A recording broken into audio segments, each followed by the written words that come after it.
Perfecto, muy buenas tardes. Nos encontramos en el primer conversatorio de Oliva Talk, parte de una iniciativa de Oliva Consulting, donde tenemos hoy día a una gran invitada que ya vamos a hacer mención. Nos acompaña Felipe Rodríguez, quien es director de gestión de personas de Oliva Consulting, y tenemos una tremenda, pero tremenda invitada. Ella es la doctora Natalia Frías, quien es licenciada en bioquímica de la Pontificia Universidad Católica, doctora en virología y además postdoctorado en la Universidad de Rockefeller. O sea, una tremenda invitada que ha vivido en Chile, pero actualmente está viviendo en Nueva York. Natalia, adelante. Muchas gracias, Rodrigo, por la invitación y por la introducción, muy amable. Un placer estar acá. Gracias. Pues. Felipe, por favor, usted como hombre de la casa también de Oliva Consulting. Hola, ¿qué tal? Buenas tardes. Un placer ya comenzar con esta serie de conversatorios tan atingentes, tan importantes en estos tiempos. Y la invitación es que, bueno, estemos conectados para hacernos asesorar por especialistas en cada una de las materias que nos convocan ahora. Entonces, bueno, un placer, Natalia, contar con tu compañía, ¿cierto?, desde Estados Unidos. Y bueno, tenemos una serie de preguntas, de inquietudes que nos gustaría que tú pudieras irnos aclarando a lo largo de este conversatorio. Entonces, bueno, ahora saludar a todas las personas que nos acompañan, que están conectadas, y bueno, ahora a poder enterarnos de todo el acontecer que Natalia tan gentilmente nos quiere compartir. Muchas gracias, Felipe. Bien, Felipe. Bueno, dentro de los últimos 6 meses que llevamos hablando de este virus que ha causado estragos a lo largo de todo el mundo, y bueno, hoy día Natalia nos va a aclarar y va a sacar todos los mitos e ideas que se han generado en torno a este coronavirus. Y partamos ahí, Natalia, ¿qué nos puedes hablar con respecto a este virus y qué es lo que hacen diferente con otros microorganismos? ¿Cuál es la diferencia de esto? Bueno, voy a partir desde el principio, dando una definición general de lo que son los virus y de lo que significan para nosotros, que son una parte muy importante de la evolución humana y animal. Los virus son agentes infecciosos muy, muy pequeños, más pequeños que, por ejemplo, sería una bacteria, y que normalmente nosotros los asociamos a enfermedades. Los virus los encontramos en todo tipo de célula animal. Tenemos virus que infectan plantas, virus que infectan bacterias, todo tipo de animales y, bueno, por supuesto, humanos.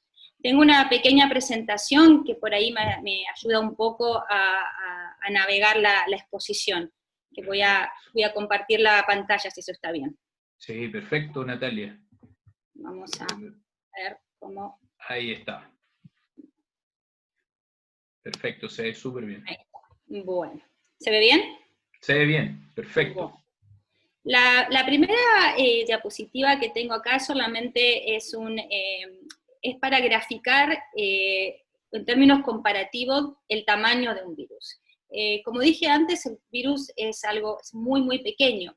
De hecho, cuando fueron identificados por primera vez, fueron clasificados se encontraron como esos agentes infecciosos que eran capaces de pasar por un filtro muy, muy, muy fino, que retenía bacterias, pero seguía pasando, la parte líquida, algo que todavía era capaz de causar infección. Y acá vemos, por ejemplo, el puntito de abajo. ¿Se ve mi cursor?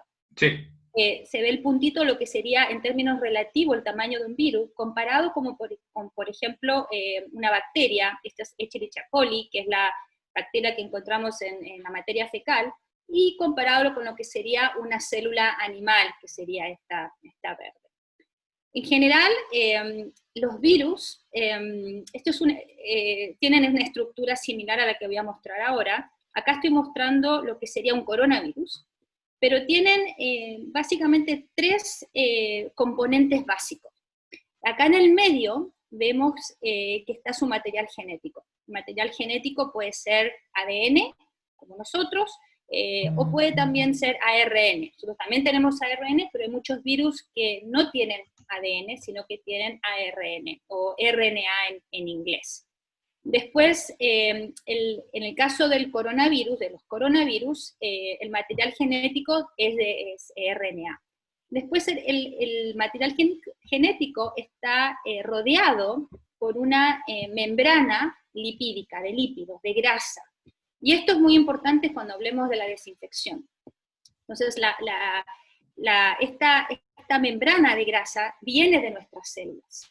Y después acá en rojo y en naranjo vemos una cubierta de proteínas, que en el caso de los coronavirus, estas proteínas son bien protuberantes, salen hacia afuera y forman una especie de corona, como la que se ve en el sol, y por eso se llaman coronavirus, que es distintivo de otros virus. Los coronavirus en general son más grandes que el resto de los virus de RNA que nosotros normalmente conocemos, como por ejemplo el polio, que es muy pequeño, o la influenza, o el dengue. Y eso también lo hace diferente. Es un virus, o sea, todavía es muy pequeño comparado con una bacteria, pero relativa a otros virus es bastante grande. Como dije, el material genético, sus genes, está allá adentro, está bien resguardado, y después estas proteínas son muy importantes, básicamente por la razón que son lo que sería la llave que hace que abra la puerta de entrada a la célula. Los virus, a diferencia de la bacteria, y esto es muy, muy importante, es fundamental, los virus no son seres vivos, no están vivos. Eso es un poco controversial, hay gente que dice que podrían ser vivos, pero la razón por la que la gente dice que no son vivos es porque necesitan una célula para poder replicarse. Un virus por sí solo, sobre una superficie, no se va a replicar, no va a sobrevivir, ningún virus. Necesita entrar, infectar una célula animal, bacteriana, para seguir expandiéndose. Las bacterias, por ejemplo, no. Las bacterias, mientras tengan su alimento, sus nutrientes, se van a poder seguir replicando. Entonces, un virus sí o sí tiene que ser capaz de entrar a una célula, normalmente secuestra la maquinaria de replicación de la célula para producir sus propios virus, después sale y sigue infectando. Eso es en términos generales cómo funciona un virus. Y la importancia de estas estructuras rojas es que son las estructuras de reconocimiento, porque el virus no se mete a cualquier célula. Los virus tienen afinidad por ciertas células y por ciertas proteínas de esas células. Entonces esto funciona como una especie de llave a una cerradura que sería la célula, de identificación, de dar especificidad. Y bueno, normalmente otra característica de los virus, especialmente los virus de RNA, es que estas cápsulas traen muy pocos componentes. Tienen los genes, en este caso el RNA, tienen algunas proteínas que forman la estructura, y bueno, tiene la membrana de grasa. Y todo el resto de lo que necesita, de los componentes que se necesitan para replicarse y expandirse, los provee la célula. En este caso, la célula animal. Perfecto. Oye, entrando en materia, y en términos simples, este COVID o coronavirus, ¿qué diferencias tiene en relación a otros virus como el SARS, MERS o SARS-CoV-2? Bueno, antes de contestarte esa pregunta, quiero aclarar un punto que para mí es importante y quizás para la población en general no es tan importante, pero quiero diferenciar lo que es el SARS-CoV-2 y COVID-19. El nombre del virus, el agente infeccioso, es SARS-CoV-2. Ese es el nombre que se le asignó al virus. La enfermedad que este virus provoca se llama COVID-19. no toda la gente que se infecta con SARS-CoV-2 desarrolla COVID-19. No todo el mundo desarrolla la enfermedad. Entonces, en general no se puede usar, no se puede intercambiar estos dos conceptos porque son diferentes. Quizás la manera, lo más fácil de explicar sería, o hacer la analogía con el virus del VIH. El virus se llama HIV o VIH, ¿no? Y la enfermedad que provoca se llama SIDA, ¿no? Al principio la persona se infecta con el VIH y algunas personas, o después de un tiempo, desarrollan el SIDA. Esto solamente no es que haya alguna analogía con SARS, solo para explicar que hay diferencias entre el nombre del agente infeccioso y el nombre de la enfermedad. Y esto se aplica con muchos virus, que los virus tienen un nombre y la enfermedad que provocan tiene otro. En cuanto a la diferencia con otros virus, bueno, vos nombraste SARS y MERS, y los virus de las gripes, ¿no? Así es. Sí, SARS y MERS son coronavirus, igual que este nuevo coronavirus, que para hacerlo más simple me voy a referir al nuevo coronavirus. Tienen semejanzas importantes, en el sentido que los tres saltaron de otra especie. En el caso del SARS, que nos asustó a todos por el 2002, por 2003, partió en murciélagos, después saltó a lo que sería el gato de Algalia o civeta, también se llama, un animal, y de ahí pasó a humanos. En el caso del MERS, pasó también de murciélagos a camellos, y de ahí pasó a humanos. La mortalidad del SARS del 2002 era alrededor del 10%, bastante más de 10 veces la mortalidad que estamos viendo ahora. Y del MERS es cerca del 35%, que si estuviésemos lidiando con ese nivel de mortalidad ahora sería una catástrofe, más aún de lo que ya tenemos. El SARS del 2002-2003 se erradicó, el MERS todavía está endémico en ciertas zonas del Medio Oriente. La diferencia principal de por qué se logró erradicar el SARS del 2002 es sin tener vacuna y sin tener antivirales.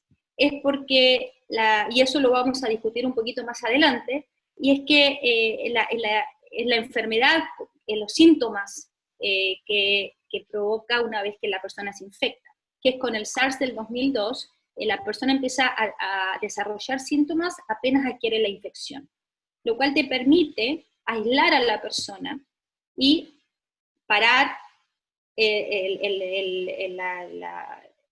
los contagios, ¿no? Entonces uno aísla y uno puede parar la infección a nivel masivo. Y acuérdense que es muy importante notar que el virus necesita de células para poder seguir replicándose. Y el virus nunca te quiere matar, porque si te mata, no se puede seguir expandiendo. El virus lo que quiere es replicarse. Si en eso te enferma, bueno, mala suerte, pero no es lo que quiere. O sea, lo que no quiere es matarte. Quiere mantenerte como hospedero. Claro. En cuanto a las gripes, gripe normalmente nos referimos a influenza. La influenza es un virus que es totalmente distinto, es un virus de RNA también, pero es totalmente distinto, pertenece a otra familia. Por suerte tenemos antivirales y tenemos vacunas. La vacuna puede ser más o menos eficiente, dependiendo del año y del tipo de cepas que estén circulando. Los antivirales funcionan si se toman en los primeros días de infección, así que lo podemos más o menos manejar. En cuanto a la patología, la enfermedad, también hay diferencias. Si bien la influenza también infecta pulmones, y también tiene complicaciones y también mata, la mortalidad por influenza es muy importante. Hay algunas diferencias y eso lo estamos aprendiendo ahora, recién, porque recién estamos entendiendo las consecuencias de la infección con el nuevo coronavirus, con el nuevo SARS. Y después, yo creo que también faltó por ahí, hay que hacer una pequeña comparación con los coronavirus que circulan normalmente en la población, que son los que causan el resfrío común. Son muchos los virus que producen el resfrío común, y entre ellos hay 4 coronavirus, que una de las grandes diferencias, que quizás lo vamos a ver un poquito más adelante, es que su replicación se limita al tracto respiratorio superior, garganta, nariz, y la parte superior, no llega profundo a los pulmones. Y nuestro sistema inmune más o menos los controla, y como llevan años circulando en la población humana, tenemos defensas, tenemos inmunidad relativa, entonces no nos mata el resfrío común, tengámoslo de esa manera. Algunos se enferman más, otros menos, pero normalmente ni siquiera dan fiebre, a diferencia de influenza, que sí, da fiebre. Perfecto. Oye, ¿qué se sabe respecto al origen del COVID-19? Bueno, lo que se sabe es que no se sabe nada hasta ahora. Esa vamos a hacerla así, poniéndola corta. Tiene una gran similitud con coronavirus que circula normalmente en murciélagos. Históricamente hay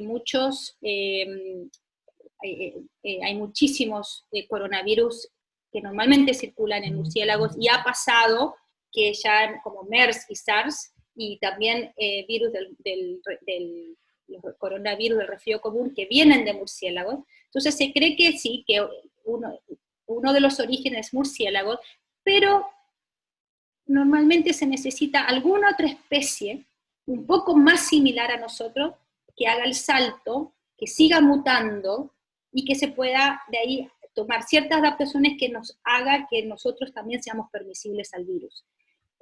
Se maneja que quizás el pangolín puede llegar a ser uno de esos animales, porque se han encontrado coronavirus similares, secuencias similares, más que a nivel general, ciertas secuencias del virus que son importantes en el reconocimiento del receptor, de lo que sería la llave de entrada a la célula humana, se ha encontrado en el pangolín. Así que se especula que viene de murciélago y pangolín, pero todavía no se sabe. De que es un virus hecho por humanos y que viene de laboratorios en ciertos lugares del mundo, que ya sabemos. Yo creo que eso son teorías conspirativas, no hay ninguna evidencia de que eso se haga. De que los virólogos hacemos virus, sí, lo hacemos todo el tiempo. Yo misma he creado virus para poder estudiarlos, virus que son más patogénicos o menos patogénicos, para poder entenderlos. Se han reconstruido virus que han estado extintos. Mi laboratorio, por ejemplo, reconstruyó la influenza de 1918, hace aproximadamente 10 años, para poder estudiarlo mejor y estar preparados si hay una nueva pandemia. Esas cosas se hacen, pero este virus no... Y cuando la gente hace eso, se inserta elementos que te dicen que es un virus de laboratorio. Se sabe, se puede identificar.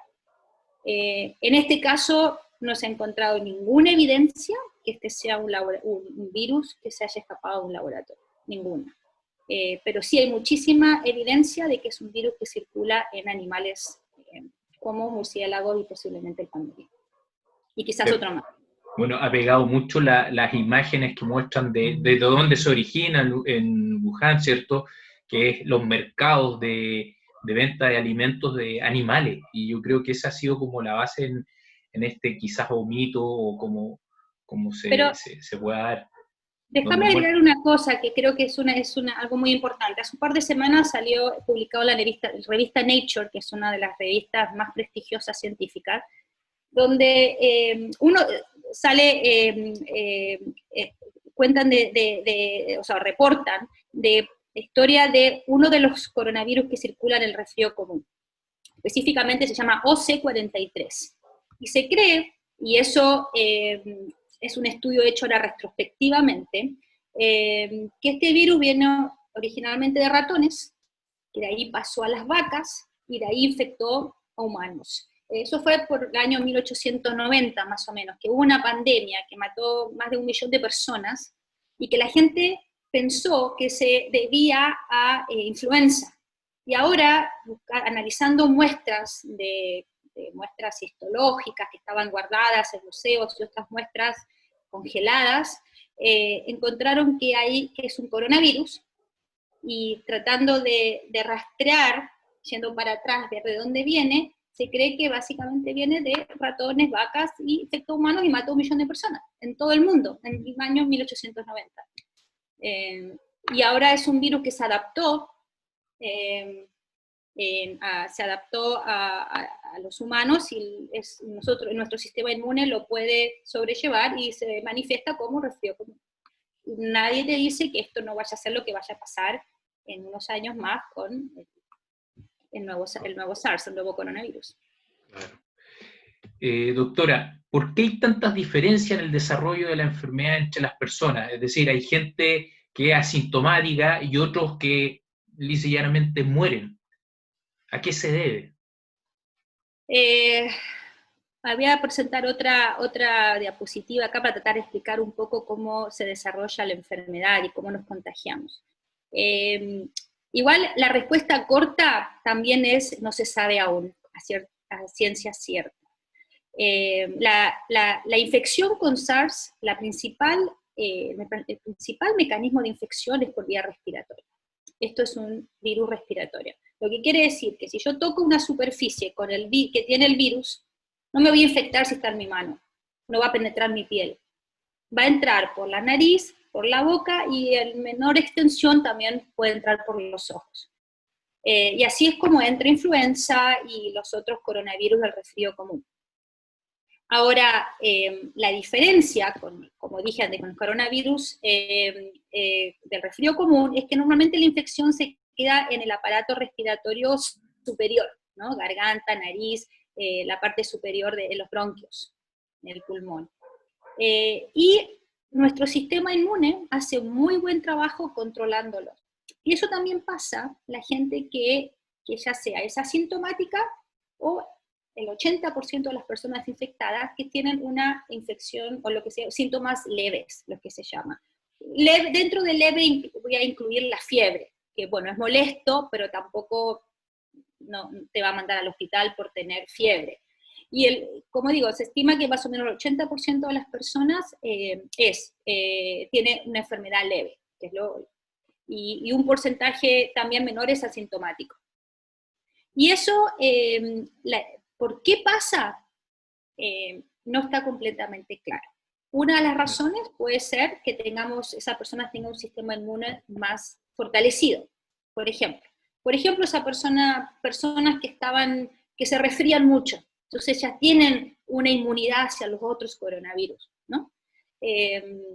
Después, otra explicación puede ser que el receptor del virus, es una molécula que se llama ACE2, que se expresa en muchos órganos, pero también se expresa mucho en el pulmón, puede que haya personas que expresen menos de esa molécula, entonces haya menos infección en los pulmones y en los órganos que pueden desencadenar una enfermedad más grave.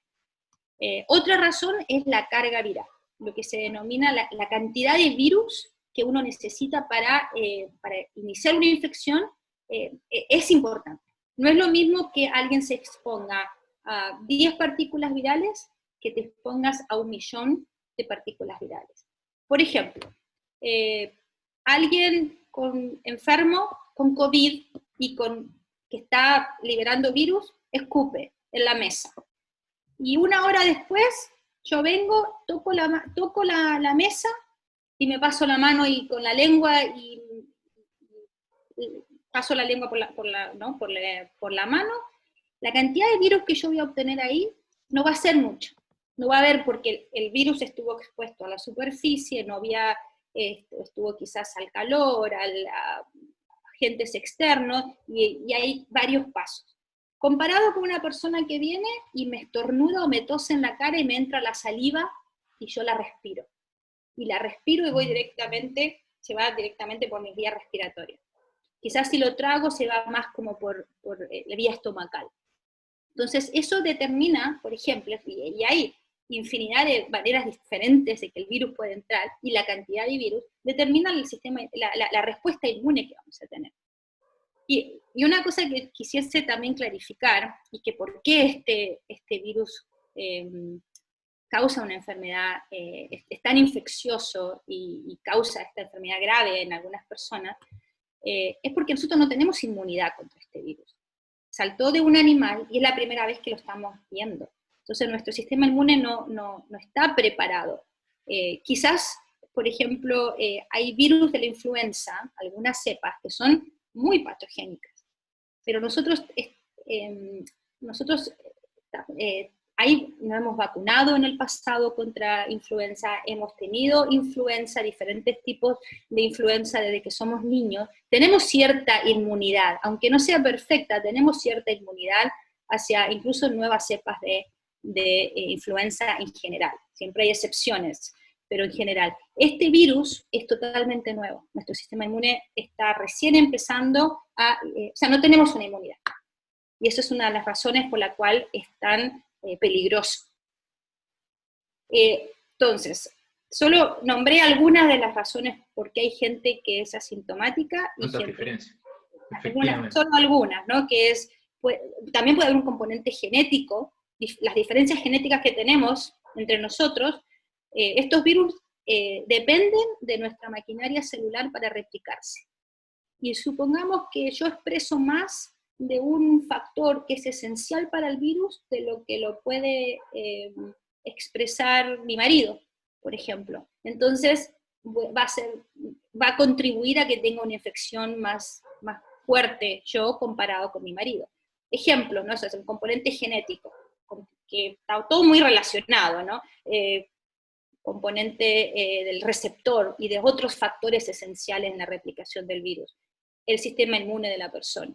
Y además, por supuesto, todas las enfermedades que cada individuo puede llegar a tener. Enfermedades que se saben y medicaciones que están tomando, que pueden debilitar el sistema inmune, y enfermedades que la persona todavía no sabe que la tenía hasta que se infecta con algo así.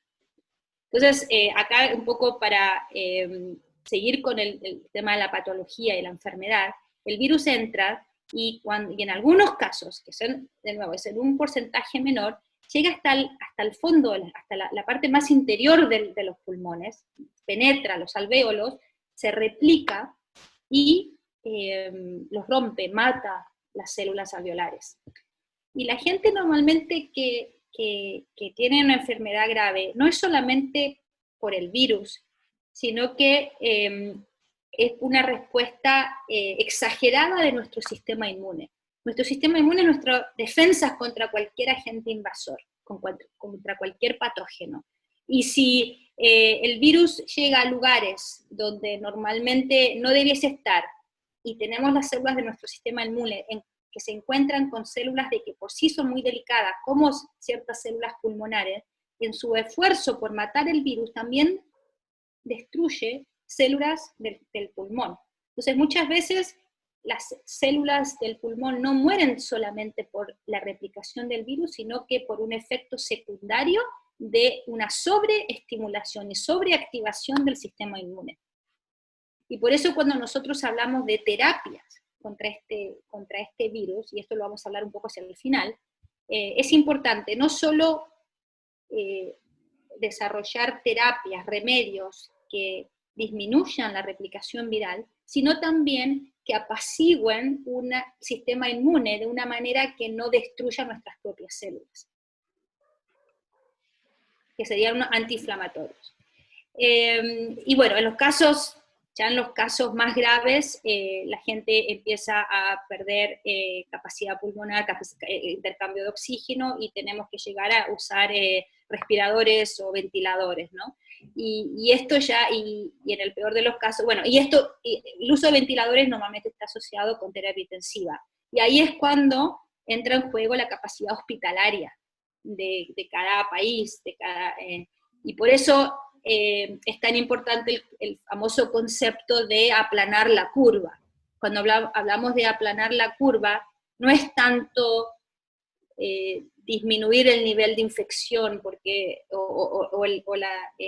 la transmisión del virus, en el sentido de que en el tiempo, sino que la idea es que la gente no se enferme todo al mismo tiempo.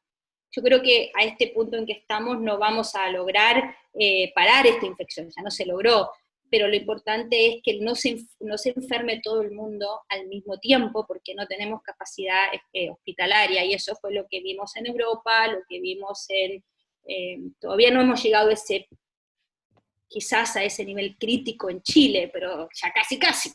Entonces la idea es disminuir el número de infecciones.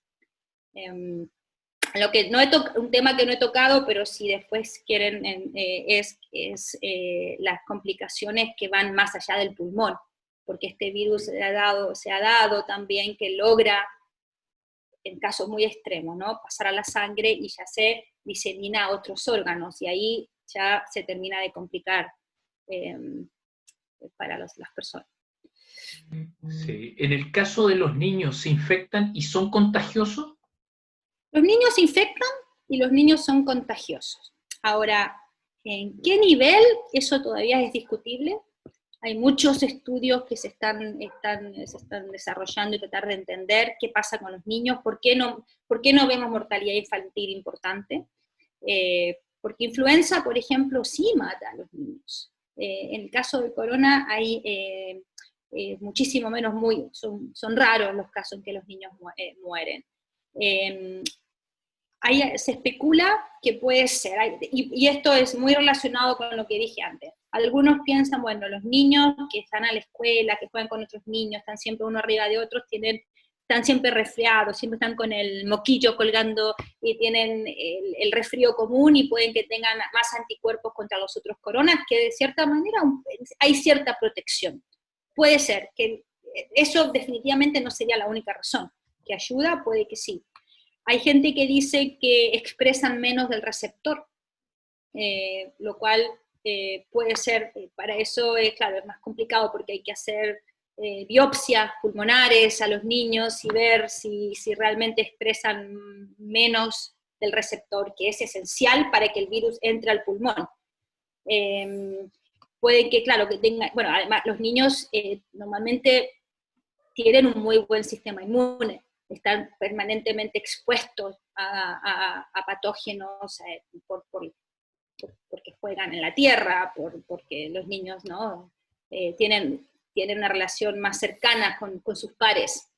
Pero la razón, para poder tener una conclusión, hay que tener la observación y después hay que llevarlo al laboratorio y demostrarlo, ¿no? Y no ha habido el suficiente tiempo desde que partimos esto, y encima que la mayoría de los laboratorios están funcionando con muy poca capacidad, están cerrados o poca gente va. Todavía no tenemos un estudio que sea concluyente, que sepamos por qué los niños se infectan menos. Ahora, lo que sí está saliendo bastante se está publicando bastante es el famoso síndrome de Kawasaki, que se ha reportado a varios niños, tanto en Estados Unidos como en Europa, que es una inflamación generalizada en el cuerpo, con fiebre, básicamente con los ganglios inflamados, que normalmente no es grave, pero hay niños que incluso han muerto por esta enfermedad, que ha sido gatillada por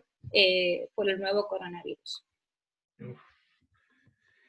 Y bueno, aquí una de las grandes partes de las incertidumbres que hoy día tenemos, ¿verdad?, es saber si estamos cerca de tener un medicamento contra el coronavirus o una vacuna. ¿A cuánto estamos de esa anhelada o ansiada vacuna que nos cambie y nos libere de este encierro que hoy día estamos viviendo, ¿verdad?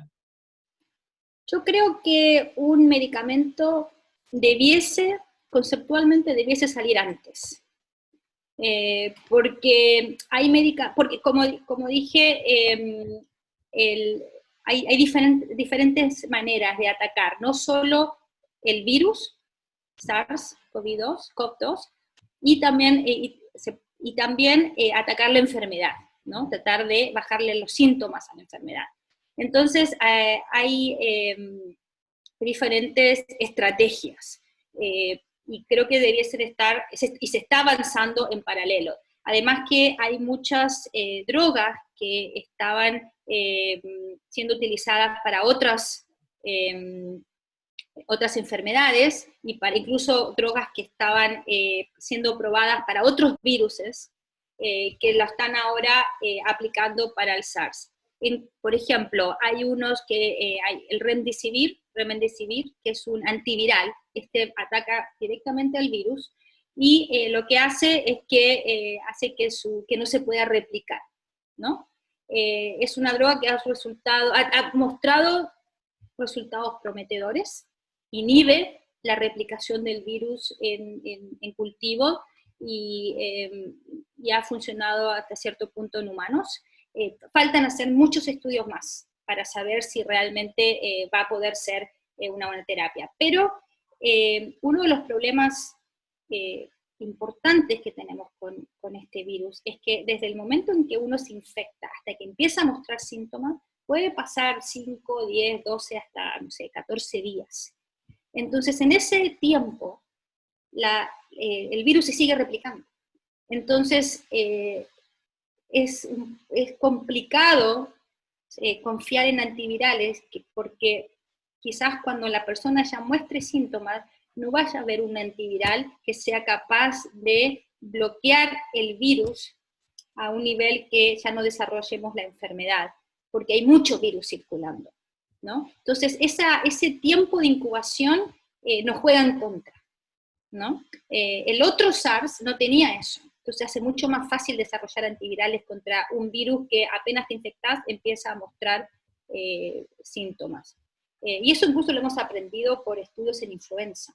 En influenza, si bien los síntomas aparecen mucho antes, muchísimo antes, los remedios que tenemos contra influenza, si uno no los toma las primeras 24, 48 horas, a lo más 3 días de que uno tiene síntomas, cuando uno todavía no sabe si está enfermo o qué, si ya no se toma en esa ventana, ya no funciona. Entonces, esa es una complicación con los antivirales. Pero la gente está trabajando full, hay muchísimas estrategias para tratar de inhibir cada etapa de replicación del virus.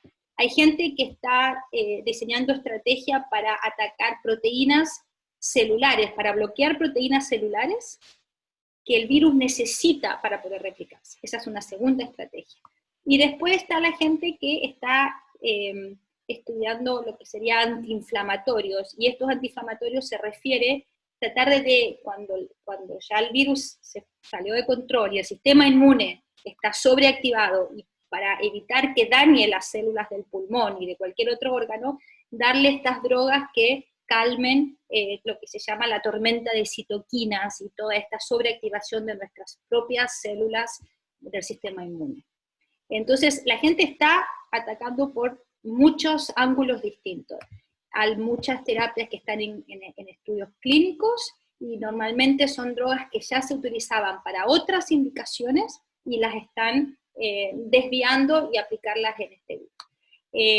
Yo creo que un antiviral podríamos tener quizás antes de fin de año, siendo antivirales de nuevo, que están en desarrollo para otras enfermedades y que ya se han hecho estudios de seguridad, de que no nos van a causar más daño, ¿no? Porque ya safety, ¿cuál sería la palabra? ¿Seguridad? Claro, sí. Ahora, vacunas, las vacunas es otro tema, porque vacunas se las estamos dando a personas teóricamente sanas. Entonces, ahí hay que tener mucho cuidado, porque la persona está sana, no le vamos a dar algo que le cause problemas, que le causen una enfermedad, ¿no? Hay muchísimas vacunas en desarrollo en este momento, algunas han llegado a la clínica, y hay resultados preliminares que son prometedores, pero nada para estar bailando en una pata, para ser sincera. De hecho, los tiempos normales para desarrollar una vacuna desde cero van 5 a 10 años, y billones con B de dólares de costo. esto se está haciendo en tiempos récords. Entonces, tener una vacuna en menos de un año, que es lo que por ahí es imposible, imposible. Así que, y además, en animales funciona casi todo. Es fácil hacer vacunas en animales. Le doy una vacuna a mi ratoncito, vengo con el virus y el ratoncito no se infecta, ¿no? Asumiendo que es un ratoncito permisible al virus. Eso es relativamente sencillo y fácil. En humanos es otra cosa. Y nosotros al principio se pensaba que yo creo que decir 18 meses, un año y medio para tener la primera vacuna, cuando esto partió, era muy, muy, muy auspicioso, pero ya hemos pasado 6 meses y todavía no hay indicación de que tengamos una vacuna. Ahora, no sé lo que están haciendo en China, porque ahí tienen otras reglas y tienen otras regulaciones. Acá en Estados Unidos y en Europa se ve complicado. Pero hay muchísima gente trabajando, casi todas las grandes farmacéuticas están trabajando y se está atacando con muchos ángulos diferentes. Hay muchas estrategias de vacunas diferentes. Así que alguna debiese funcionar. Yo creo que va a funcionar. No sé si este año, pero debiese funcionar. O sea, se habla en teoría de 18 meses como mínimo, ¿verdad?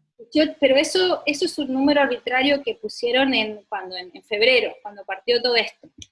Y llevamos 6 meses, o sea, sería un año desde ahora. Sí, podría ser un año, si es que la gente también apuesta a vacunas que todavía no han sido probadas y la empiezan a producir desde ahora, cosa que si paralelamente resultan que funcionan, ya tienen la producción masiva. ¿Y quién va a hacer eso? Porque eso sí que es mucha plata, muchísimo dinero invertido en algo que no se sabe si va a funcionar. Ahora, también es complicado desarrollar una vacuna cuando no sabemos exactamente cómo es la inmunidad que tenemos hacia el virus. Estamos recién aprendiendo qué pasa con una persona que se infecta, se recupera, y producimos anticuerpos que van a neutralizar. ¿Somos vulnerables de nuevo al virus o somos inmunes? Eso es algo que se está recién estudiando. Y hay diferencias en los resultados. Hay gente que sí es capaz de producir anticuerpos y no debiese ser susceptible a una nueva infección, pero hay gente que no desarrolla una buena inmunidad. ¿Y de qué depende eso? No lo sabemos. Pero no lo sabemos porque es una cuestión de tiempo, o sea, necesitamos más tiempo para estudiar esas cosas. Es todo muy reciente. Sí. Doctora, acá otra pregunta en otra línea, guardando todas las diferencias. ¿Cómo usted ve a Chile en relación a otros países en lo que respecta al abordaje de esta pandemia? A ver, tengo una diapositiva acá, una figura. Estos son los datos que los obtuve de la página Worldometers Share, el 25 de mayo. Y muestra cómo está Chile respecto a los otros países sudamericanos en cuanto a infección y mortalidad. Yo creo que es más justo comparar a Chile con el resto de Sudamérica más que con los otros países. Pero lo que vemos es que Chile tiene y los están ordenados, están rankeados de acuerdo al número de muertes. Chile, bueno, está en... ¿Qué tenemos acá? Cuarto lugar, creo. Quinto. No, sexto, ¿no? A ver, 1, 2, 3. Tengo el número ahí al ladito. Sí, en quinto. Sí, tenemos quinto lugar. Yo creo que el número de casos de mortalidad creo que es un índice un poco más justo que el número de casos de coronavirus. Porque más o menos la mortalidad en general se mantiene bastante constante en todos los países. Si bien nosotros usamos un número que es más o menos del 1%, obviamente el índice de mortalidad depende en qué población, ¿no? Como dije antes, los niños no se mueren y los adultos mayores tienen un porcentaje muchísimo más alto que el 1%. Pero en general hablamos más o menos del 1%. Chile lo que ha hecho muy bien es la cantidad de test. Eso es algo que lo posiciona muy, muy bien, y saber, es importante saberlo. Aunque eso asuste a la población, es importante saberlo. A mi opinión personal, se les ha escapado un poco de las manos el número de casos, y la mortalidad es un poco alta si la comparamos con otros países de Sudamérica. Quizás la cuarentena debió implementarse un poco antes, al principio de todo esto, y haber un control un poco más riguroso de la gente que venía de afuera. Y cuando hablo de cuarentena, no hablo de cuarentena a nivel de poblacional, sino que una cuarentena focalizada, ¿no? Al principio sabían que venían aviones de Italia, venían de Asia, de Europa en general, de Estados Unidos, incluso de otros países sudamericanos, donde ya tenían más casos, y la gente no se les puso en cuarentena, y una vía importante de entrada. Quizás si eso se hubiese controlado un poco más al principio, ahora estaríamos hablando de una apertura y de relajar, y no estar ahora preocupados de ir poniendo más regiones en cuarentena, como lo que está pasando estos días, ¿no? Quizás eso es un poco la crítica, que creo que quizás se debió haber hecho mejor. Ahora, lo que me parece muy bien hecho de Chile es el manejo de los tests. Porque, por ejemplo, puedo comparar con el caso de Argentina, por ejemplo, que si bien muestran que hay muchísimos menos casos confirmados, dicen que tienen 8.800, eso no sabemos que no es un número real, y eso lo sabemos por el número de muertos. Si Argentina tenía el número ayer casi 400 muertos, eso implica que tiene más o menos unos 40.000 infectados, y no se están monitoreando, no se sabe, no entran acá en estos números. Si bien Argentina tiene una cuarentena muchísimo más estricta de lo que tiene Chile, y ha logrado controlar el número de muertos más que Chile, obviamente eso tiene otras consecuencias, ¿no? Que son las consecuencias económicas, y no solo económicas. Así que es complicado, ningún país tiene la receta mágica para controlar esto. Y creo que es nuestra primera pandemia en un mundo globalizado y con el acceso a información como tenemos ahora, y vamos a aprender muchísimo. Por ejemplo, yo estoy muy familiarizada con el caso de Suecia, donde nunca se implementó cuarentena, las escuelas primarias y los jardines infantiles no se cerraron, dentro de todo con limitaciones, pero se siguió una vida relativamente normal, la gente siguió yendo a trabajar en general. No se ha logrado un nivel de infección muy alto, cosa de lograr inmunidad de rebaño, que es lo que se necesita, ¿no? La inmunidad de rebaño es cuando la población en general está inmune al virus para que deje de causar problemas. Normalmente, para que se logre inmunidad de rebaño se requiere más o menos un 70% de la población infectada. Y Suecia, que es un país que no ha tenido grandes restricciones, esta semana reportó, no más de un 8% de personas infectadas y 4.000 muertos, que es muy alto. Entonces, ese es un camino que yo no creo que haya resultado, porque se sacrificaron muchísimas vidas. Si bien es verdad que un porcentaje de esas 4.000 personas iba a morir de todas maneras porque tenían otras enfermedades, porque ya estaban en terapia intensiva, porque tenían otras complicaciones, igual el número de gente que murió innecesariamente, eso se podría haber controlado mejor. Y después tenemos casos extremos como Argentina, que creo que tiene el récord de la cuarentena más larga del mundo, y sí, el número de muertos es muy bajo, e incluso salen las noticias acá en Estados Unidos de lo bien que ha controlado la mortalidad, digamos, a costa de una cuarentena muy estricta. Tenemos el caso de Nueva Zelanda, por ejemplo, donde ya se declaran libres de corona. Son casos que no siempre son aplicables a Chile. Son países que son con muchísima menos población, a veces el hecho que sea una isla muchas veces ayuda, es mejor control de las fronteras.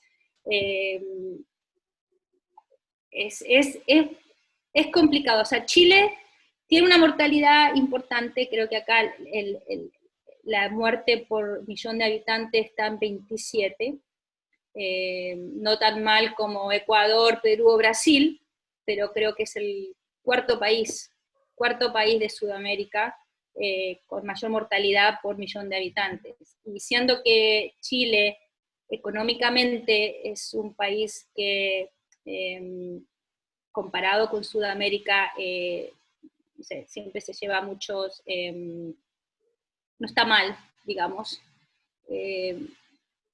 Se podría quizás hacer un poco mejor las cosas.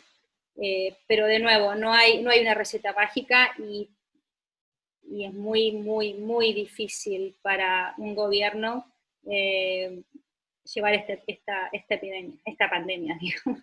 Absoluto, absoluto, y, considerando que hay elementos culturales, tal como tú lo decías, de control, es decir, podemos tener todas las medidas y todo así la población tampoco ayuda mucho en esto. O sea, hemos tenido esta semana, se han aparecido en los noticieros de fiestas clandestinas que se realizan donde realmente es impactante ver que no se ha internalizado el impacto de la pandemia. Sí, eso es un punto muy importante, que culturalmente, y no creo que no solo aplica a Chile, porque yo creo que yo a Chile los considero más ordenados que otros países de Sudamérica, bastante más ordenados. Culturalmente, claro, no somos los países asiáticos que llevan años usando mascarillas, por ejemplo, desde el SARS del 2002 ya se implementó, y si uno va a Japón, no en condiciones de pandemia, la gente que está enferma anda o que cree que puede infectarse o infectar, anda con mascarilla. Y el lavado de manos, el hecho de no usar zapatos dentro de las casas, el hecho de no darse besos. Lo otro, por ejemplo, muy importante es que nosotros vivimos en Chile, en Sudamérica, vivimos con los abuelos, ¿no? Es normal que ver 3 o 4 generaciones en una misma casa. En muchos países desarrollados eso no se da. Entonces los abuelos viven separados, los adultos mayores viven en casas separados de los nietos. Y eso es importante, porque en casos así se podría aislar esa población, que es la población susceptible y es la población que al final muere. Culturalmente, claro, los besos, los abrazos, todas esas cosas influyen muchísimo. Pero yo creo que Chile hizo muy bien invirtiendo en tests. Quizás recalco un poco la importancia de la ciencia, que siempre ha estado muy dejada de lado en Chile, y la importancia de tener una inversión en ciencia y tecnología, y la importancia de tener no solo material humano, capacidad humana, sino que infraestructura. ¿Qué pasaría si ahora... yo sé que en Chile hay esfuerzos por hacer vacunas, ¿no? Pero tenemos la capacidad para producir para los 20 millones de chilenos. Eso es lo que son preguntas que habría que hacer, y la suerte que tuvo Sudamérica, y que quizás con excepción de por ahí Uruguay, se podría haber aprovechado mejor en los otros países, es que nosotros tuvimos un tiempo desde que partió todo esto, y que vimos lo que estaba pasando en Italia, y que vimos lo que estaba pasando en España, que son países que culturalmente se asemejan muchísimo a nosotros, culturalmente hablando, tuvimos un tiempo para prepararnos, y no todo el mundo se lo preparó. Ese tiempo tenía que haberse invertido, que Chile lo invirtió, bueno, consiguiendo ese test, muy bien, pero quizás desarrollando otra infraestructura para disminuir un poco el número de muertos.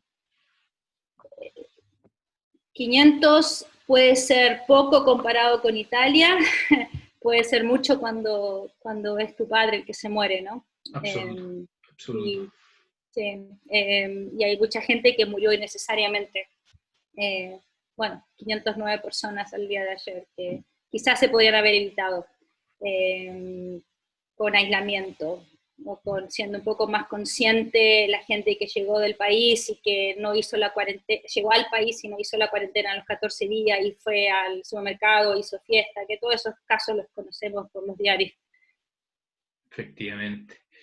Doctora, haciendo honor un poco al título del conversatorio, charla de hoy, sería bueno que nos dieras algunos mitos, ¿cierto?, que circulan respecto en la población acerca del virus y la enfermedad en sí. Bueno, para hablar de eso yo tomé prestadas unas figuras del doctor Rashid Chotani, de la Universidad de Nebraska, donde él justamente toma algunos mitos y los trata de, ¿no? Los trata de discutir. Por ejemplo, de esta lista acá, voy a tratar de enfocarme en los que por ahí son más aplicables a Chile. Bueno, no sé si en Chile se usan la manera de secarse las manos con una especie de secador de aire. Sí. La pregunta era si eso mata al virus, y no mata al virus. Lo que mata al virus es el detergente, el jabón, el cloro, ¿no? Por aire, no, hay que lavarse las manos, ¿no? Después te dicen la luz ultravioleta te puede desinfectar. La luz ultravioleta es una herramienta que nosotros usamos en el laboratorio para inactivar virus. Sí funciona si uno lo pone en una cámara por un periodo importante de tiempo, 15 minutos, 20 minutos bajo luz ultravioleta, sí vamos a inactivar el virus. Ahora, no se te ocurra ponerte eso en las manos, porque la luz ultravioleta no solo daña el RNA, el material genético del virus, sino que el material genético de tu cuerpo, de tus células, y por eso el sol con los rayos ultravioletas, a la larga, mucha exposición producen cáncer, es el mismo principio. Así que no hay que poner las manos bajo la luz ultravioleta. Después, por ejemplo, ahí dice también lo mismo, si un spray de alcohol y cloro sobre el cuerpo va a matar el virus. Sí, bueno, te va a matar el virus y también te va a matar tus propias células. No es buena idea echarse esas cosas tóxicas en tu cuerpo, ¿no? Sobre superficies está bien, pero no sobre el cuerpo. Y como mostré en la primera figura, el virus tiene una membrana de grasa, que es parte de su estructura. Entonces, si uno se lava las manos con jabón por un buen rato, y eso debiese ser suficiente, un detergente, y alcohol, sí, alcohol 70%,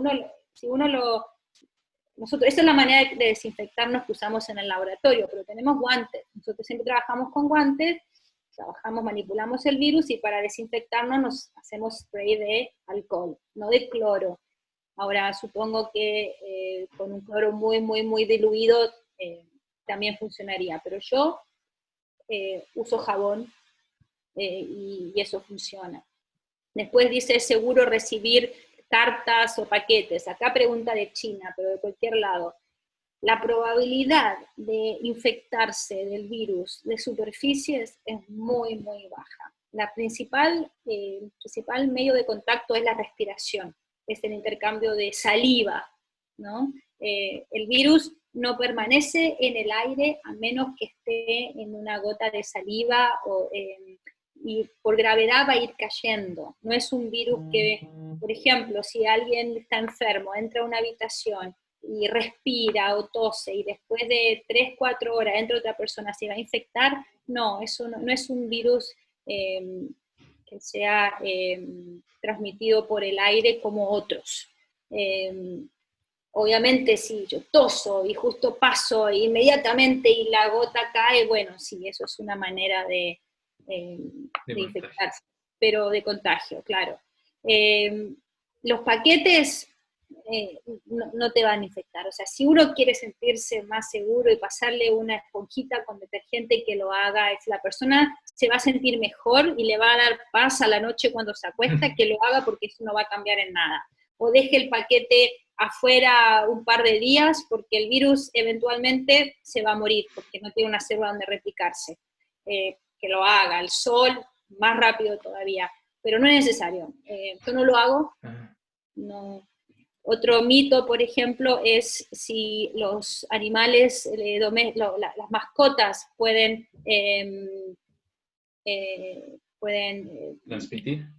transmitir el virus. Y hay casos muy aislados de que perros se han infectado y los gatos aparentemente se pueden infectar, pero no hay ninguna evidencia que pase de gato a humano. Lo que sí han demostrado es que los gatos pueden infectarse entre ellos, pero no hay ninguna... y la razón por la cual pasa eso, bueno, no está completamente claro, pero hay que entender que el virus, cuando sale de una célula, se está robando los componentes de esa célula, ¿no? Entonces toma la membrana lipídica, la membrana de grasa, en este caso de la célula del gato, ¿no? Y muchos otros componentes que vienen en esa membrana del gato. Y puede que eso no... entonces esa va a ser la nueva partícula viral. Ese virus es diferente, el virus que sale de un gato es diferente del virus que sale de tus pulmones. Entonces, probable que este virus que salga del pulmón del gato o de la garganta del gato no sea infeccioso en humanos porque tiene otros componentes o porque nuestro sistema inmune es capaz de reconocer ciertas partes de este virus. Entonces, no está claro por qué el virus que sale de los gatos, principalmente gatos donde se más ha estudiado, porque el gato es un modelo animal para estudiar este virus en particular, no infecta a humanos, hasta ahora no hay ninguna evidencia que infecte humanos y no está clara la razón, pero lo que te estoy diciendo es un concepto general, ¿no? Que la célula de donde este virus sale marca la diferencia de qué va a pasar después. Después dice, vacunas contra neumonía protegen contra este nuevo coronavirus. No, la neumonía bacteriana, por ejemplo, o neumonía viral, son otros virus. Una vacuna no te va a proteger en general, ¿no? A menos que haya algún componente de lo que se usó en esa vacuna que justo tenga alguna actividad cruzada con este coronavirus. Pero en general no. Uno necesita una vacuna específica, ¿no? Por ejemplo, se hablaba de la BCG, que había evidencias que gente vacunada con la BCG tenía inmunidad al virus. Y eso puede ser por muchas razones, pero uno no se va a proteger del coronavirus por estar vacunado con BCG. Eso es otra vacuna. Da para más largo explicar lo que pasa específicamente en la BCG, pero para términos generales no, se necesita una vacuna específica. Dice, lavarse regularmente la nariz con una solución salina te evita la infección del virus, y si el virus entra, inmediatamente se va a unir a tu célula, la infección salina no va a hacer nada, ya una vez que entra ya está, así que ya se va a empezar a replicar. Se hablaba de hacer gárgaras también con sal, con salmuera y eso. Claro, eso a eso no se refiere, sí, o sea, quizás si lo haces en el segundo en que entra la saliva y lo haces inmediatamente, puede que sí, pero en términos prácticos uno se va a hacer gárgara al final del día, ¿no? O el momento en que uno aspira la gota de saliva de otra persona con el virus, ya está, ya entró y el virus se une y ya empieza a replicarse. Y la solución salina no le va a hacer nada una vez que está dentro de la célula. Exactamente lo mismo pasa con las gárgaras bucales. Una vez que el virus entra, logra penetrar a la célula, ya está. Se calcula más o menos que por cada una partícula viral que entra en cada célula salen 1000.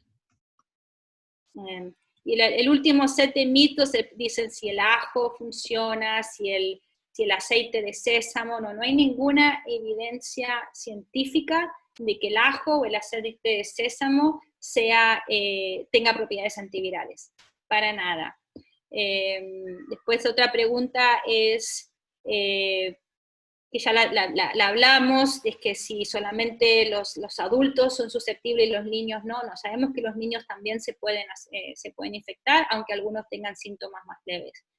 Y después la última que deberíamos nombrar es si los antibióticos funcionan. Los antibióticos sirven para tratar infecciones bacterianas, y esto es un virus. Entonces, los antibióticos nos sirven para tratar enfermedades virales, se necesitan antivirales. Ahora, lo que sí pasa a veces cuando uno tiene una enfermedad viral, y pasa mucho con influenza, por ejemplo, es que primero uno se infecta con la influenza y después desencadena una neumonía bacteriana producto de la hospitalización o de intubación, o una infección secundaria. Eso sí se da, en ese caso sí hay que dar antibióticos, pero eso se da cuando el médico sabe que la persona tiene una infección bacteriana. Y después, bueno, la última pregunta es si tenemos medicinas. No tenemos medicina ahora aprobada. Hay una que está muy avanzada, que es el Remdesivir, que lo vende Gilead, que se está ahora en conversaciones de hacer medicamentos genéricos para que tenga un costo más accesible, y es una medicina prometedora, pero falta mucho para demostrar que realmente va a ser eficaz. Y además hay una cuestión de tiempos cuando se va a administrar. Está en investigación, está en ensayos clínicos. Y muchísimas más ensayos clínicos. Bueno, aquí nos han llegado un par de preguntas, doctora. Mira, que nos dicen, María Teresa Leiva, dice, se ha dicho que este virus se pega del humano a las mascotas, pero al revés no. ¿Eso a qué se debe? Sí, como lo dije antes, no se sabe. Todavía no se sabe, los perros y gatos, los dos han demostrado que pueden ser infectados, pero principalmente los gatos, y los gatos se transmiten entre ellos. Pero la razón por lo que pasa a humanos todavía no se sabe. No he leído, no he encontrado ninguna publicación científica donde demuestren por qué. Otra pregunta que nos hace también María Teresa, dice, si el virus ataca a las personas mayores y a quienes tienen su sistema inmunológico deprimido o bajo, ¿qué pasa con los niños que han sufrido el virus sincicial o neumonías en años anteriores? ¿Y si su sistema quedó debilitado? No, los niños en general, los niños que tienen virus sincicial no quedan con un sistema inmunológico más debilitado. No sé si ella se refiere a algún caso particular, pero en general casi todos los niños se infectan durante la niñez acá se llama RSV, y no, al contrario, diría que los deja más fuertes, en eso de que dicen si no te mata, fortalece, y es totalmente verdad, porque ahora ya tiene más anticuerpos contra un nuevo virus. Ahora no sé si pueden haber algún caso particular de un niño que por alguna otra razón, pero una infección por RSV, como la mayoría de nuestros niños la han tenido en algún momento, no te deja más debilitado. Lo mismo que una neumonía bacteriana, a menos que haya producido alguna neumonía que haya producido un daño permanente en el pulmón. Pues esa es otra cosa, pero no depende de qué es lo que gatilló el daño en el pulmón, sino que básicamente que hay un problema pulmonar. Pero no, un niño que ha tenido neumonía o un niño que ha tenido RSV no debiese tener para nada un sistema inmuno más comprometido. Perfecto. Bueno, esta es otra pregunta, pero fue parte del desarrollo también de lo que comentaba, que qué tan cerca están los especialistas de tener una vacuna y cuándo llegaría a Chile. Claro, la vacuna no sabemos por qué se está probando, y se están probando muchas estrategias distintas. Y ahora, ¿cuándo llegaría a Chile? Bueno, esa es la pregunta del millón. De hecho, hay bastantes problemas ni siquiera hablando de Chile, entre los países de acá, por ejemplo, salió en las noticias hace como unos días atrás, Sanofi y el presidente de Francia y el presidente de acá, Trump, porque si Sanofi tiene una vacuna, ¿y a quién se la va a dar primero? Sanofi es una empresa francesa, ¿se la da a los franceses o se la da a Estados Unidos porque Trump impuso una inversión inicial para desarrollarla? O sea, hay un montón de eso. La verdad que no tengo ni idea cómo van a hacer para distribuir, y especialmente en países en que no están invirtiendo en hacer sus propias vacunas. Por eso yo creo que es muy importante que nuestros países, que Chile, por ejemplo, piense en cómo dejar de depender, especialmente cosas tan importantes como esta, de otros países, y empiece a haber formas de poder hacer este tipo de vacunas, aparte que es importantísimo, estamos hablando de salud pública, estamos hablando de salvar la vida de los mismos chilenos. Tiene que haber una manera de poder producir estas cosas en casa y no depender de otros países, especialmente cuando todo el mundo, todo el planeta está pasando por la misma situación, porque si fuese una infección focalizada en Chile y Estados Unidos está desarrollando la vacuna, obviamente se la va a vender a Chile, pero Estados Unidos son 300 millones de personas que tienen que cubrir ese mercado. Así que, ¿y qué tan cerca estamos? ¿Cómo sabemos? No sé. Están en ensayos clínicos. Y aparte que tampoco nos cuentan todo lo que uno quisiese que nos contasen. Moderna, por ejemplo, es una compañía que tiene una de las vacunas más avanzadas, es una compañía que está acá en Boston, en Estados Unidos, y presentó datos que se veían prometedores, pero muy sesgados. Y ya hoy empezaron a aparecer otros datos que eran parte de ese estudio donde no se veían tan buenos. Siendo que los primeros datos mostraron lo que la gente quería ver, y cuando se muestran todo el set de datos distintos, salen otra información, ¿no? que ya no es tan prometedor. Pero estamos al principio, esto está recién comenzando. Ojalá que dentro de un año tengamos la vacuna, ojalá. Doctora, dentro de las preguntas que nos hacen y en línea con el tema de las vacunas, nos preguntan ¿cómo van a ser los procesos vacunatorios pensando ya en el próximo año? Por ejemplo, niños o personas que tienen que ser vacunados con distintas cosas y se le va a agregar supuestamente, cuando exista vacuna, por cierto, de este coronavirus, ¿cuántas veces nos van a tener que pinchar? O sea, en esa línea va la inquietud de esta persona. Bueno, esta es una pregunta muy complicada porque depende de varios aspectos. Primero, en cuanto a la población, yo no creo que los niños sean la primera población que va a ser vacunada, porque como sabemos, casi no presentan la enfermedad. Si no son asintomáticos, son muy leves. Así que seguramente es una vacuna que va a estar dirigida a los adultos mayores, seguramente. Y después, cuando haya suficiente cantidad de dosis, se expandirá a los niños, ¿no? En cuanto a las dosis, cuántas veces se va a hacer, tampoco lo sabemos porque no sabemos qué tan inmunogénica va a ser la vacuna. No sabemos si se necesita una sola dosis y ya vamos a desarrollar anticuerpos suficientes, o vamos a tener que hacerlo 2 veces o 3 veces. Y la otra pregunta es, como ustedes saben, influenza, que nos vacunamos todos los años, porque influenza es un virus que muta mucho, que cambia, y que hay diferentes cepas circulando, y que todos los años tenemos cepas distintas. Entonces nos vacunamos de nuevo cada año contra cepas diferentes. Los coronavirus en general, por ser virus de RNA, mutan muy poco, que eso es algo bastante inusual. Es más, se dice que solo hay una sola cepa circulando. Hay gente que dice que hay más de una, pero el consenso, hasta lo que yo sé, es que hay una sola cepa. Hay diferencias en cada virus que se aísla de las personas, pero no son diferencias tan significativas como para que se le dé la categoría de otra cepa. Y en general los coronas no mutan mucho, no solo, bueno, son virus grandes de RNA, como lo dije al principio, pero además tienen un mecanismo inusual que no todos los, de hecho, que los otros virus de RNA no tienen, que son capaces de autocorregirse cuando durante la replicación se insertan errores, que es lo que al final causan las mutaciones, tiene una maquinaria de reparación. Entonces, no tienen tantas mutaciones, por lo cual eso sería bueno, porque indicaría que quizás necesitamos una sola vacuna.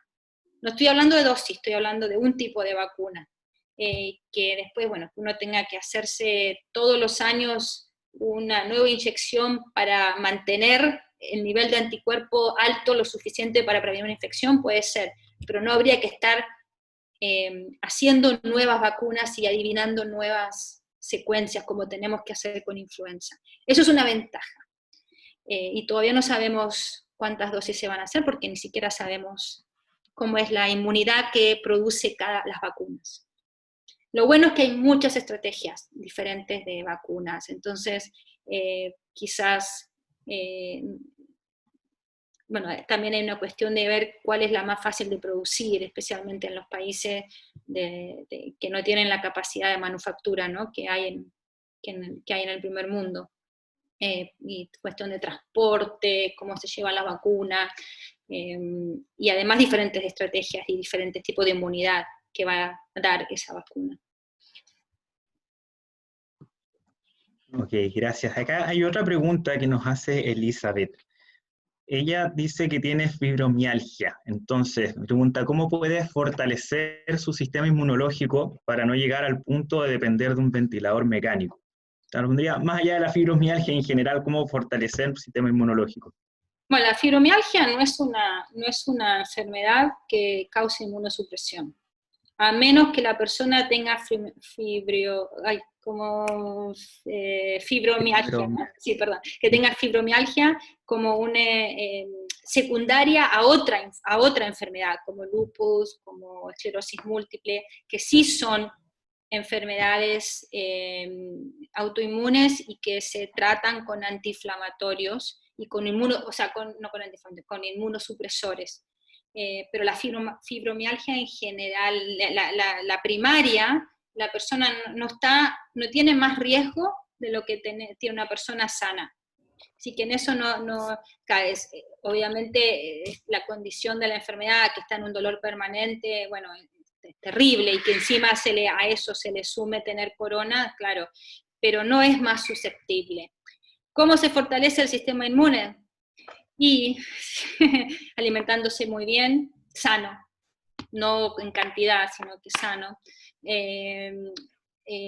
exponiéndose al aire libre, vitamina D, el sol, haciendo ejercicio, durmiendo bien. O sea, no hay nada mágico acá respecto a cómo fortalecer el sistema inmune. Después, si hay gente que usa homeopatía para esas cosas, bueno, ahí ya es algo que como científica no me meto, porque hay que ver, para mí hay que demostrarlo con ensayos clínicos de que ciertas recetas homeopáticas funcionan. Así que eso lo dejo a criterio de cada persona, pero si no, es buena alimentación, balanceada, haciendo ejercicio, y exponerse al aire libre. Es muy importante salir, y eso es algo que no sé si algunos gobiernos lo han tenido en cuenta, pero la importancia de salir. Este virus no se adquiere en general estando afuera o yendo al parque o a la playa. Obviamente la persona que va a la playa, después va al supermercado, va al almacén, y está con otras personas, bueno, ahí sí lo puede dispersar, pero si la persona va solamente a la playa y no interactúa con nadie más, eso está bien. Es más peligroso estar en un lugar cerrado, adentro, bajo techo, que estar en un lugar abierto. Incluso aunque esté frío, el frío no transmite el virus. Buen punto, doctora, porque, bueno, en mi caso he dejado incluso de salir a correr o a trotar, que era parte de un hábito que tenía, producto de este mismo mito quizás de que no, bueno, estamos todos claros que hay que mantener esta distancia social y también sumado a ello este encierro. Pero dejé de hacer esta práctica un poco por miedo a contraer, incluso en los zapatos. Acá hay mucho dentro del mito de dejar los zapatos afuera ahora o dejarlos desinfectar. ¿Eso es real o no? Lo que pasa es que yo soy una fan de no usar zapatos dentro de la casa. Es una muy Entonces buena ahí práctica. a mí no me gusta usar zapatos en casa y nunca los he usado. A ver, pues, que tengo ahí el sonido. El tema de los zapatos, si yo tuviese un bebé en mi casa que está gateando y que chupa el piso con la lengua y que se le cae la comida, la agarra, yo no, estaría muy estricta con el tema de los zapatos, porque uno pisa, y no solamente por coronavirus, uno pisa, no sé, caca de perro y pichí de no sé qué animal y de ratones. Los ratones es infinidad de pestes que traen los ratones. Y después tener un bebé que está gateando, claro, pero no solamente por el coronavirus, o sea, las chances que te agarres coronavirus por los zapatos son muy bajas. Pero claro, hay otras bacterias que se te van a pegar, se te pueden pegar. Pero bueno, eso también aumenta la inmunidad. Así que también está bien, ¿no? No es bueno crecer en un ambiente muy estéril tampoco, porque no desarrollamos inmunidad para muchas cosas que están necesarias. Sí, efectivamente. Pero correr acá, yo nunca dejé de correr. Todos los días salgo a correr y ahora terminamos esto, voy a salir a correr. Lo que sí, obviamente, si voy corriendo y me cruzo con una persona de frente, me alejo los 2 metros, que eso son medidas importantes para que no haya intercambio de respiración. Hay gente que corre con máscara, a mí eso me cuesta, pero... y lo mismo que andar en bicicleta, o sea, es importantísimo hacer ejercicio. Vemos que en Estados Unidos ya se han abierto incluso lugares, bueno, veía imágenes, en el caso de California, las playas estaban llenísimas. Ahí sí un punto importante de contagio, ¿o no? Al estar tanto en las playas... Menos que en un restaurante o en una fiesta cerrada. Si la persona está al lado, está hablando, sí, claro. Pero si en la playa, por ser playa, no. Si la gente tiene los 2 metros de distancia, ¿cuál es la regla en Chile? ¿1 o 2 metros? Acá son 6 pies, que es 1,8 metros. No, Sí. acá se hablaba de 1 metro y ha ido, pero no tengo claro si está claro. Yo lo haría 2 metros. Por ejemplo, cuando dividen la cola del supermercado, ¿qué distancia ponen entre persona y persona? Hay 1 metro. 1 metro. Yo lo he ido en el banco, por ejemplo, y la verdad que era menos incluso. O sea, tenía gente que estaba al lado mío y miraba y la verdad, bueno, acá en el caso mío tengo la práctica con mi familia de que todos llegamos y la ropa se va al lavado y una ducha. No sé si eso sirve. ¿O es parte de lo que tú... Sirve. Si es necesario, yo no creo que sea necesario. Pero a menos que, de nuevo, alguien estornuda y le pusiste el codo para que se estornude en tu codo.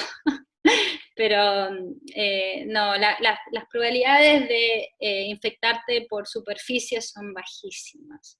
El principal método es respiratorio, a menos, de nuevo lo digo, que estés, no sé, que toques algo y te pases la mano por la boca, o te refriegues mucho los ojos, pero por eso la importancia de lavarse las manos todo el tiempo, y la importancia de usar mascarilla, eso es fundamental, o sea, usar mascarilla creo que debe ser la regla número 1, porque evita, no tanto porque vayas a prevenir que pasen las partículas, porque las mascarillas que tenemos no son las adecuadas para evitar un buen filtrado, sino que evitamos tocarnos la nariz y tocarnos la boca.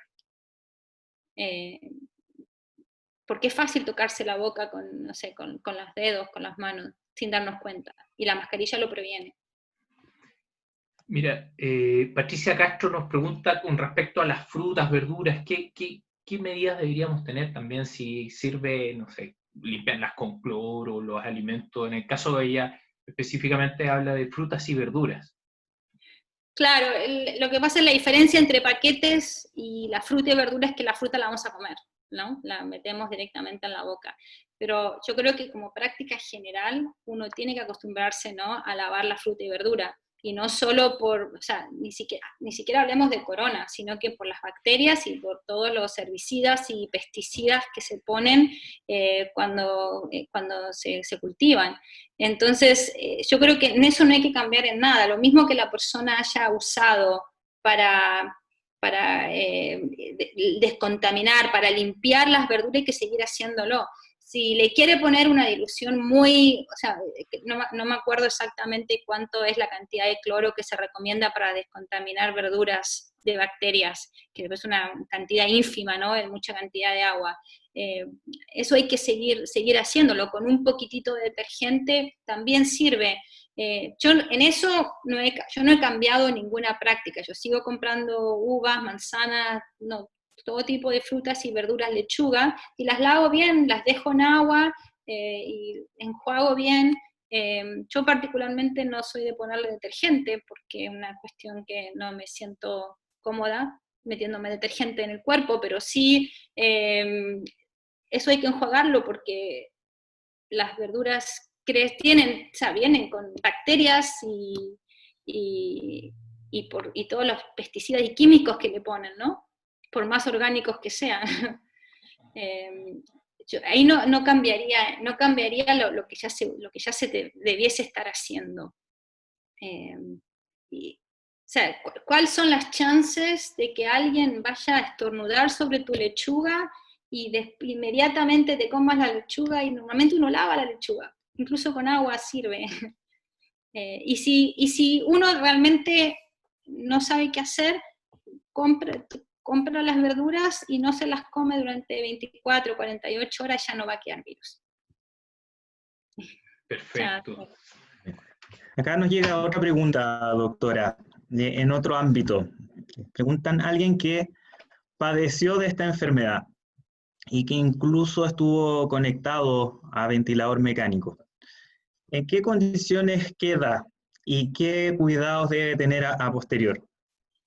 Sí, bueno, yo no soy médico, así que no soy la persona adecuada para responder esta pregunta, pero hay que evitar al máximo ¿no?, que se llegue al ventilador, al respirador mecánico, porque las consecuencias son importantes a todo nivel, ¿no? Y eso va a depender de cada persona, va a depender qué tipo de falla sistémica, si es que la tuvo esa persona, porque como sabemos, el uso del ventilador, bueno, acá se habla que en Nueva York que el 20% de las personas que tuvieron que usar estos respiradores, respiración asistida, solo el 20% sobrevive, el 80% no sobrevive. Y las consecuencias de lo que tienen se están recién estudiando, pero bueno, eso depende de la condición de cada persona y qué es lo que hizo que llegase a ese punto, ¿no? Si tuvo falla renal, si tuvo daño hepático, si tuvo daño intestinal, y lo otro o sea, la pregunta específicamente de cuáles son las consecuencias de tener un ventilador, creo que depende de cada paciente. Yo, por ejemplo, acá en donde yo vivo, que todavía seguimos con unas reglas muy estrictas en cuanto a sociabilizar y todas esas cosas. Hay un vecino que estuvo en ventilador, pero él tenía como 35 años y sobrevivió, y ya esto ha pasado un mes y no tiene ninguna consecuencia, ya está bien, ¿no? Todavía tiene como la voz un poco como carrasposa, sí, pero no tiene ninguna consecuencia que él sepa.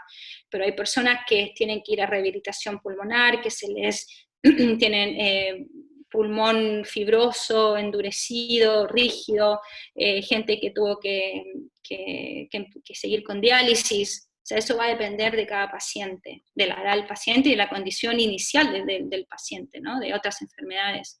Ahora la gente realmente está tratando al máximo de llegar al uso de ventilador, y hay nuevas técnicas de dar flujo muy alto de oxígeno continuo, muchos más litros de lo que normalmente se daba de oxígeno, para evitar llegar al uso del ventilador. Acá también hubo un artículo que salió en el New York Times, y era que las personas debiesen monitorearse la saturación de oxígeno, porque eso es el determinante de cómo va a progresar la enfermedad. Hay gente que sabe que está infectada o lo sospecha y tiene como síntomas de una gripe fuerte o de un resfrío fuerte, pero no es nada como para ir al médico, y si encima confirman que tiene corona, normalmente no te internan, te dejan en tu casa, y se ha visto que la persona sin darse cuenta asintomáticamente empieza a bajar su saturación de oxígeno, y hasta llega un punto en que no puede respirar y tiene que ir a emergencia y ya puede ser muy tarde. En cambio, si la persona se hubiese monitoreado con estos monitoreos, estos saturadores de oxígeno que se ponen en el dedo, y ve que su saturación estaba bajando sin tener síntomas, puede ir al médico y tener asistencia antes de llegar a un punto tan grave, ¿no? Esas son cosas que, bueno, eso salió en un artículo acá en el diario. Yo inmediatamente fui y me compré un saturador de oxígeno por las dudas. Pero sí, el problema de la oxigenación es lo que es grave, pero se dan pocos casos, que son los casos de bueno, la gente que relativamente poco, no es un porcentaje pequeño. Ok, gracias. Y bueno, como para ir finalizando ahora, ¿qué nos recomienda usted, doctora, como para protegernos de todo esto? Ya, la idea es que no tengamos que llegar a eso. Son como las mejores prácticas como para estar prevenidos. Yo creo que las medidas que hay que tomar serían proteger a nuestros padres, a nuestros abuelos, a nuestros tíos, la población, no sé, un número arbitrario, más de 60 años, 65 años, ellos aislarlos, que entiendan que se tienen que aislar, que tienen que limitar el contacto con otras personas porque son la población vulnerable, que usen mascarilla, bueno, el uso de mascarilla generalizado, cuando salimos estamos en contacto con nuestra gente, el lavado constante de manos, vamos a tocar, bueno, nos lavamos, usar alcohol gel es importante, lavarnos las manos para que no nos toquemos, básicamente eso, que es aislar a la población susceptible, que son los adultos mayores y la gente que tiene una compromiso inmunológico por la razón que sea, la gente con hipertensión, la gente con diabetes de tipo 2 especialmente, y limitar el contacto social, o sea, va a pasar un tiempo hasta que nos podamos volver a dar un abrazo, pero es importante mantener esa distancia social que no implica que no, quizás juntarse, pero sin contacto. Por ejemplo, yo tuve una familia amiga que vino este fin de semana a visitarnos, pero tuvimos solamente afuera en el patio, ellos no entraron a la casa, no nos dimos ningún abrazo de bienvenida, de lejos, comimos afuera, con mascarilla, y bueno, cada cual para su casa. Se puede hacer eso, va a ser una nueva realidad hasta que podamos controlar esto de alguna manera. Y bueno, bueno, esto no es algo que nosotros podamos hacer, pero es importante el fortalecimiento de la salud pública, de la salud municipal, ¿no? A todo nivel, los grandes hospitales, así también como los consultorios de población o comunales, para que se atienda y se eduque a la gente de la importancia de prevenir, es un virus que se puede prevenir, no es algo que está en el aire y que vamos a salir y como muchas películas de Hollywood, eso no es el caso. Alguien nos lo tiene que transmitir, y esa persona es alguien que está menos de 1 metro de nosotros, que nos va a toser, nos va a respirar, y eso se puede prevenir. Es difícil cuando uno tiene que usar transporte público, por ejemplo, cuando uno tiene que ir en una micro, en un colectivo, y es la realidad de la gran mayoría de los chilenos, ¿no? Que es complicadísimo. si alguien podía trabajar en bicicleta, si es que hay una ciclovía y es seguro, porque tampoco queremos que te mate el auto por ir en bicicleta, pero es más seguro desde el punto de vista infeccioso ir en una bicicleta y no ir en un colectivo con 2 personas más sentadas al lado tuyo, o en la micro. Sí. Yo, por ejemplo, al principio yo fui a trabajar hasta marzo y yo caminaba desde mi estación de tren a mi oficina, si bien podían ser a veces 45 minutos, me iba caminando, en vez de tomarme el metro que hubiesen sido 5 o 10 minutos. Es una buena alternativa, claramente con dificultades para muchos los chilenos que hoy día, sobre todo en Santiago, que estamos viviendo este coronavirus. Doctora, no nos queda más que agradecer, tremenda clase, creo una clase magistral de hoy día los mitos y realidades de esta pandemia, de este coronavirus, y donde hoy día con Oliva Consulting, y gracias a usted en este caso por el espacio, por el tiempo, por la dedicación también que puso a esta presentación, no nos queda más que despedirnos y dejar invitados a todos porque vamos a seguir con este conversatorio todos los miércoles a las 17 horas, donde vamos a estar sumando a distintas disciplinas con el objeto de poder contribuir en este tiempo de pandemia a informarnos, a poder también apoyar a quienes están pasando de una manera más difícil o con mayor dificultad. Felipe.